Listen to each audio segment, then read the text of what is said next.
नमस्कार दोस्तों, संकल्प मैथ्स क्लासेस में आपका स्वागत है। ये प्रैक्टिस सेट चल रहे हैं हमारे और प्रैक्टिस सेट का पार्ट 5 हल कर रहे हैं। वीडियो शुरू करने से पहले मेरा आपसे वही एक परंपरागत निवेदन है कि वीडियो को लाइक, शेयर और सब्सक्राइब जरूर करें ताकि आपके पास लगातार नोटिफिकेशन पहुंचता रहे। एक व्यक्ति दो वस्तुओं में से प्रत्येक को 99 रुपये में बेचता है। दो वस्तुएं और दोनों का जो सेलिंग प्राइस है वो 99 रुपये है। मतलब एक 99 रुपये में और दूसरी भी 99 रुपये में। 99 मतलब 99 रुपये की बेचता है दोनों को। एक वस्तु पर उसको 10% का लाभ होता है और दूसरी पर 10% की हानि होती है। अब वो पूछ रहा है कि पूरे सौदे में उसको लाभ हुआ या हानि हुई और वो कितने प्रतिशत की हुई, ये पूछ रहा है। और दोनों का सेलिंग प्राइस दे दिया है उसने, एक का भी 99 रुपये और दूसरे का भी 99 रुपये है। देखिए, जब कभी भी आपके इस तरीके के सवाल अगर आपको मिलता है कि दोनों वस्तुओं का सेलिंग प्राइस भी सेम दे रखा है वो और लाभ या हानि भी सेम दे रखी है, 10% का लाभ तो 10% की हानि, तो इसको हम बहुत ही एक आसान तरीके से ट्रिक से कर सकते हैं कि जो लाभ और हानि दे रखी हैं, लाभ और हानि दे रखी है, इसको मैं मान लेता हूँ, कुछ भी मान लेता हूँ, जैसे कि r² मान लेता हूँ या x² मान लेता हूँ बटे 100। बस ये करना है आपको, इसको हल करना है। एक्स ये पे मान लेता हूँ, ये दोनों एक जैसी दे रखी है तो 10 दे रखा है। 10 स्क्वायर की जगह 2 बार कर देंगे, 10 × के 10 बटे 100, काट दीजिए इसको। तो ये 1% की उसको क्या होगी, हानि होगी। लेकिन ये हानि में ही आपको लगाना है, ये 1% की हानि होगी, लेकिन ये हानि पर ये लगाना होता है हमें। लेकिन अगर ये ऊपर का जो पोर्शन है, मैं इसको द्वारा से और दूसरे तरीके से आपको बताता हूँ कि देखिए 99 रुपये उसका सेलिंग प्राइस है, तो सेलिंग प्राइस में से मैं कॉस्ट प्राइस निकालता हूँ। 10% का लाभ हो रहा है तो 110 × के 100, और जो दूसरा दे रखा है, दूसरी भी 99 रुपये में बेच रहा है वो, और इस पर उसको 10% की हानि होती है। 0 से 0 कट गया, 0 से 0 कट गया, 11 नम्मा 99 और धन्नों 90 प्लस 9 × 9, ये 11 बार कट जाएगा और 11 धारे 110। इसको जोड़ के देख लेते हैं कितना बैठेगा ये।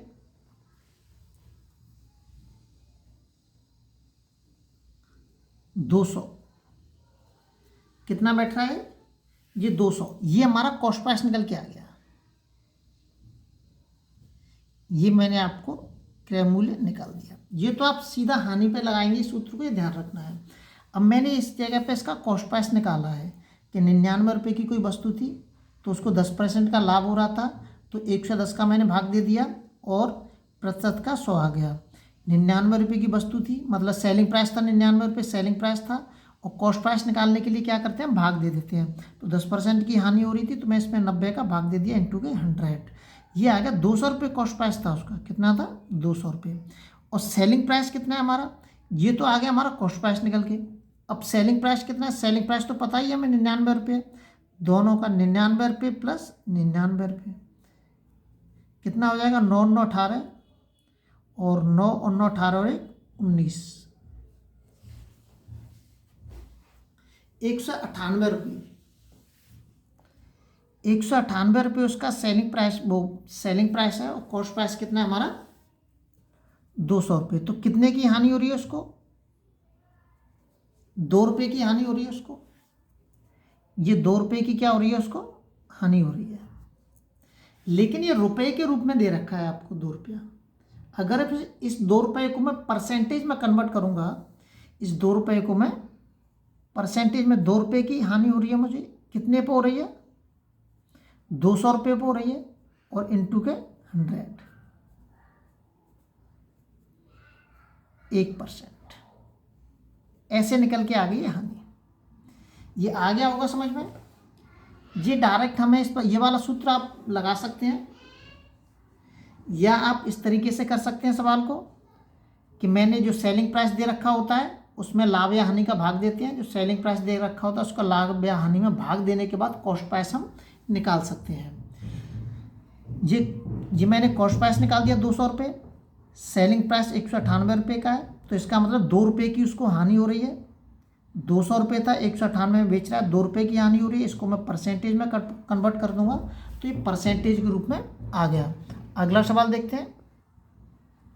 अगला सवाल दे रखा है 8 पुरुषों की औसत आयु 2 वर्ष बढ़ जाती है यदि उनमें से 2 पुरुषों जिनकी आयु 21 वर्ष और 23 वर्ष है के स्थान पर 2 नए पुरुषों को लिया जाता है। दोनों नए पुरुषों की औसत आयु क्या है? देखिए 8 पुरुष हैं, जैसे ही 8 पुरुषों में 2 नए पुरुष आते हैं, 2 को हटा के 2 नए आते हैं तो 2 वर्ष औसत आयु बढ़ जाती है। तो कुल औसत आयु कितनी बढ़ेगी फिर?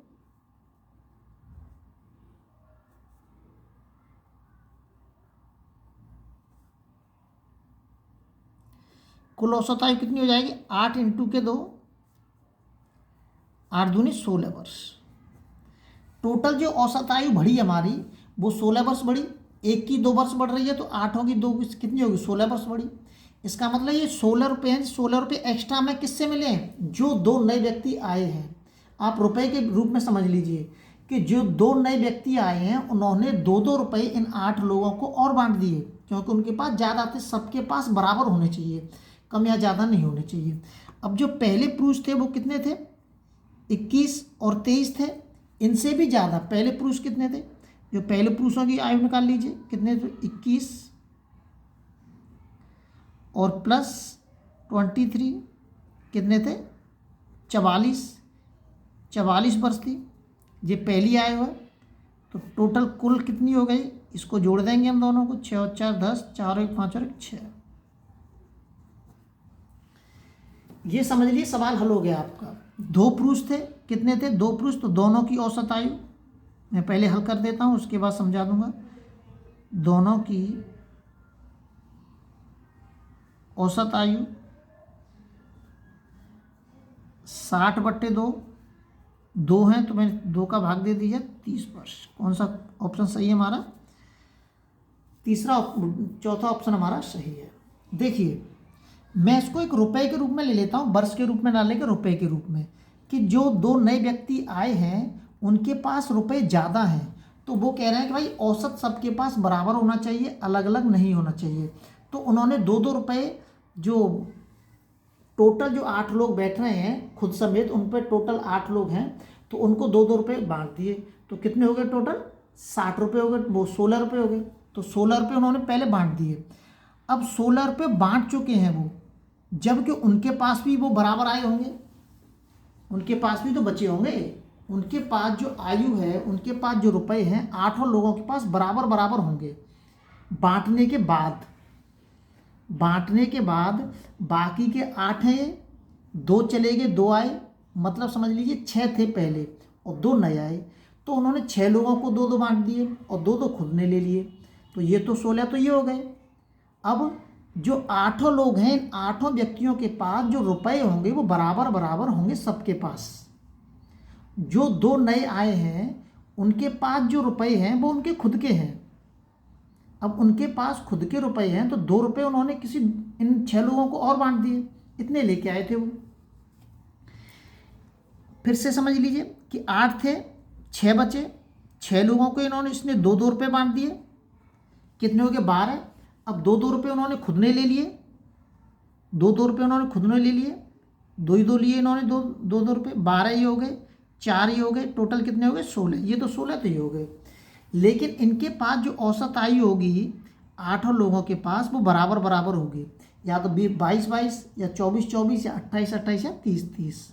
ठीक है, तो इनसे ज़्यादा ही होगी। पहले जो व्यक्तियों की औसत आयु है इससे ज़्यादा होगी वो, जब भी तो उन्होंने मतलब पहले लोगों को बांटा है, अन्यथा वो बांट ही नहीं सकते थे। तो जो पहले व्यक्ति जो गए हैं उसकी औसत आयु को हम जोड़ लेते हैं।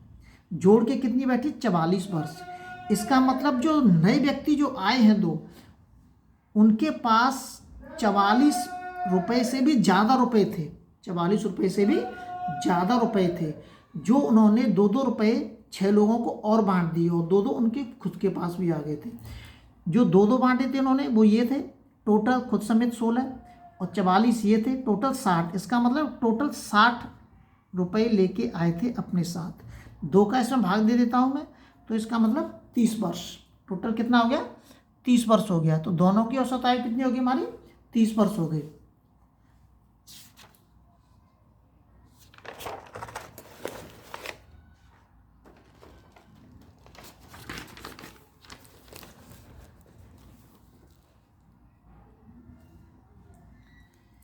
एक रेलगाड़ी प्लेटफॉर्म पर खड़े एक व्यक्ति को 8 सेकंड में पार करती है। तो मैं रेलगाड़ी की दूरी मान लेता हूँ। रेलगाड़ी की दूरी x मीटर मान लेता हूँ। रेलगाड़ी की दूरी x मीटर मान लेता हूँ। x मीटर की रेलगाड़ी 8 सेकंड में किसी व्यक्ति को पार करती है। तो यहाँ से 4 निकाल लेता हूँ। 4 बराबर के दूरी बटे समय, मीटर प्रति सेकंड। जब हम किसी प्लेटफॉर्म को पार करते हैं तो रेलगाड़ी की लंबाई का हमें पता होना चाहिए। तो चाल बराबर के, अब प्लेटफॉर्म को पार कर रहे हैं तो चाल बराबर के चाल दे रखी है x/8। दूरी मतलब प्लेटफॉर्म की दूरी प्लस ट्रेन की दूरी बटे समय, समय 20 सेकंड दे रखा है। 4 दूनी 8 और 4 पंजे 20। ये कितना हो गया? 5x और 2 का इसमें भाग दे दीजिए आप। 2 चौक 8, 2 दूनी 4 प्लस के 2x। 2 इधर आ जाएगा, कितना बचेगा? 3x बचेगा। 3x इजिकल टू के 408। 3 का इसमें भाग दे दीजिए। 3 एकम 3 और 3 त्रिका 9, 3 18। 136 मीटर हमारी ट्रेन की लंबाई होगी। ये तो बहुत ही नॉर्मली सवाल है। अगले वीडियो में आपसे फिर मिलते हैं। जब तक आप अपने लेवल वीडियो को शेयर और सब्सक्राइब जरूर करें।